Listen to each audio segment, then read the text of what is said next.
Hi and welcome to this YouTube video, which I thought I would do today on a book review.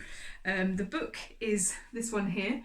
Hopefully you can see that. You can actually see my chickens reflected in the in the window. It's Breath by James Nestor, which I have recently finished on Kindle.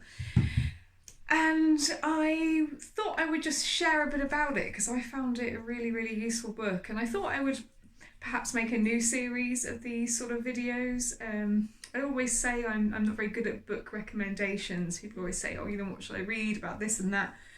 And quite often I don't know what to say because the way I work is very much one-to-one, listening to where people are at to get a real sense of what they're after. So it's quite hard for me to make recommendations, but I thought what I can do is share things as I read them and say a little bit about them. Now, I'm by far from being a great book reviewer. I'm one of those people that whenever I read a book, I think it's the best thing ever, and something else could come along and disprove everything in that book, and then I'd be like, oh no, okay, I've read this new thing, and now that's what I believe. So sometimes I'm not the most critical. I really get sucked into the book and sort of really get carried away and transported in the worldview of that book. But what I really liked about this one was that James Nestor is really straight to the point about his about the breath. It's really a book about the importance of our breath, about the centrality of it to every human being, but to life on Earth, at the core of our well-being and our health. And so he starts off really quickly with loads of information, so much information. And again, I should say, sometimes with the kind of popular science or pop psychology books, I find them quite hard to get into quite often. If I do get into them, then about 2/3 of the way through I am bored and I'm done. And so really I bought this one and read it before the alert had even come through that I'd ordered the book. I devoured it that quickly. It's not a very long book. A substantial section at the back is actually the references. So it's about 200 readable pages, and it is very readable. He's very informed. He clearly cares about breath and breathing, and that really shows because he covers a huge breadth, and just the way he weaves the story and the narrative together, it's very readable as well as very informative. So I came to it because I am newly diagnosed with asthma, and I really wanted to find a way to work with my breath in a way that meant that I could use my inhalers when I need to, but not always. So I've become interested in how to really work better with my own breath, to control my own breathing and to support my own sort of lung function. And the book outlines sort of everything about the breath and starts with making a case. So there's some really fascinating stuff in there which I would never have known. Like, for example, the nose is full of erectile tissue. Who knew that? Apparently our nose is more connected to our genitals than anything else. Did not know that. There's also sort of tons of information in there about how breathing, which obviously affects our sleep, might have a role in particular sort of adult ADHD, which I think is fascinating, and the role of breathing in insomnia.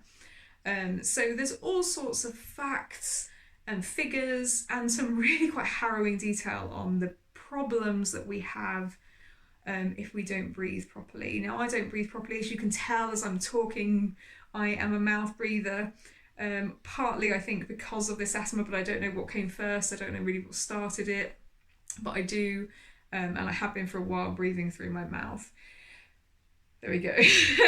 And so I'm on a quest really to start with nasal breathing, and that's the first case that this book makes. It basically says out with mouth breathing, in with nasal breathing, and from there he goes through all sorts of other things like the role of hyperventilation, the role of hypoventilation, the role of breathing slowly and less.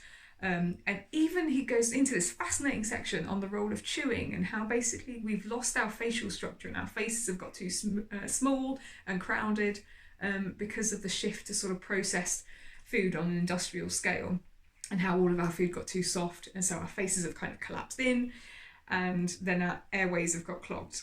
So there is a ton of fascinating information. It's really well written.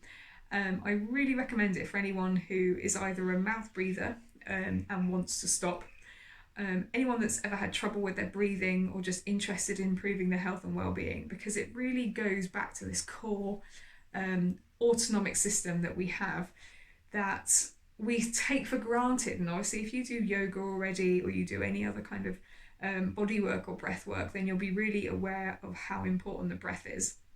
And I was totally already clued up on that in many ways. Like I really understand the centrality of the breath in terms of maintaining well-being and being in the present. So I was already quite bought into that. But I think what I didn't realise is all the other health benefits, the physical health benefits, and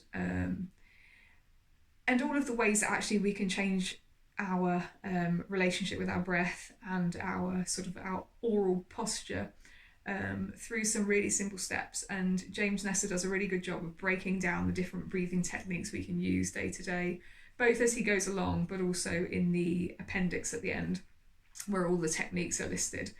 It's not at all a hocus pocus book. It's very well informed, very easy to read, as I say, and he gives loads of handy summaries as you go through, so that you have a sense of where you're at. Otherwise you could quite easily get overwhelmed.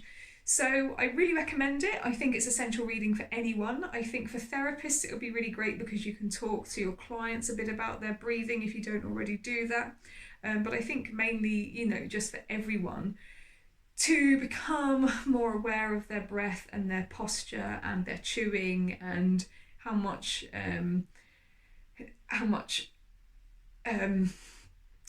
oxygen uptake they're getting, for understanding a bit more about CO2 and its role in helping bind oxygen. So there's all sorts of things in there for everyone. And you know what, it's free, isn't it? The breath is the one sort of resource that we have available to us at all times. And whilst anyone can commodify anything in this world, the breath is one thing that we have complete ownership over, hopefully. And I don't want to, sort of spoil the book, but what I love about it is it really comes back ultimately to this idea of the perfect breath, being sort of 5.5 seconds in, 5.5 seconds out. That's roughly 5.5 per minute, and means we're taking in about 5.5 litres of oxygen. So at the end it all comes down to that perfect breath and bringing more attention to that. But around and about it covers everything from sort of Wim Hof and his breathing techniques, and things like holotropic breathing and resonant breathing. So it just sort of deals with quite a lot without being too sort of hocus pocus. So I hope you like it. I hope this was useful and will encourage you to give it a look. It's very well rated, and I'd be interested in knowing your thoughts if you do read it, and if you have any insights or any sort of takeaways that you want to try. I would love to hear them. Please put them in the comments. Okay, I'll be back next time with another book review. And until then, be safe and be well.